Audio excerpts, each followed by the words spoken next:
Mapagpalang araw mga kataba. Meron ako ditong bangus. Dahaluan ko pa ngayon ng isang pirasong tilapia eh.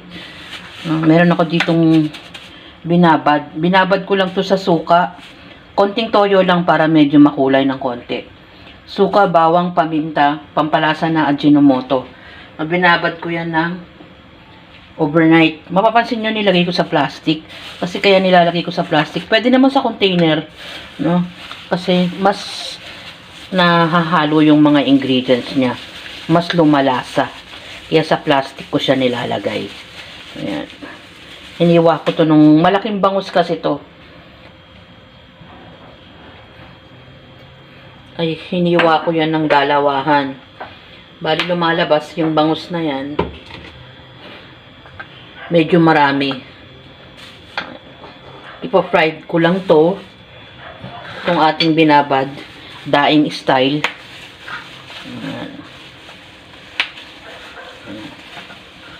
Malasang malasa na to. Diba? So, yan. Ganyan. So, alam niyo naman yung pagpiprito. Painitin pa natin ang ating mantika. Balikan niyo ako pag malapit ng maluto. Naluto ko na yung ating daing. Mapapansin nyo, parang wala siyang kaliskis. Hindi kasi ako mulat-mula na sanay ako na walang kaliskis kahit na pinapaksiw, piniprito o iniihaw. Nagtatanggal ako ng kaliskis. Meron kasing mga ganun. No? Pwede nyo namang anuhin yung may kaliskis. Sa akin naman wala. Tapos dito, itong ipampapartner ko dyan, konting ano lang to, sitaw.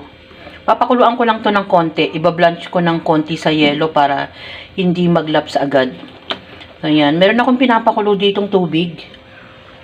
Ganun lang kasimple. Kasi ang sausawan nito bagoong. Diba mga kataba? So, yan. Habang hindi pa kumukulo, balikan natin. At makikita din nyo naman na parang ganun din. Luto na yan. Kasi ito pakulo lang. Yan. Pinapakulo ko na yung ating sitaw. Pwede nga maglagay kayo ng kahit na anong klaseng gulay. Okra, ampalaya. Meron nga kami ampalaya, kaso ilalagat ko yun. Okra, ampalaya, mga talbos-talbos. Tapos dito may naka-ready na yelo. Konting tubig kasi iba-blanch ko ng kaunti yan mamaya. Halos luto na to eh. Para hindi ma-overcook. At medyo crunchy pa rin kaya naglalagay ako ng yelo. Pwede namang hindi na yan. Alam nyo naman tayo. Halos papatayin ko na. More on pagkain Pinoy naman tayo. Nagdaing ako ng bangus. Yung bangus natin, suka ang ipinangdaing ko dyan. Kasama ng ating mga pampalasa. Mas maraming suka ang inilagay ko kumpara sa toyo para lang mayroong konting kulay. Malasa naman siya. At yun namang ating sitaw. Pwede kayo maglagay ng kahit na anong klaseng gulay na gusto nyo. Yung mga talbos-talbos. Pinakulo ko lang yan. Kasama ng ating mga pang sausawan tulad ng bagoong isda na may kalamansi. At syempre hindi nawawala ang sili para mas magana. Yun namang kamatis, pwede rin namang sausawan yan mga kataba. Meron pang melon, hindi ko na lang inilagay.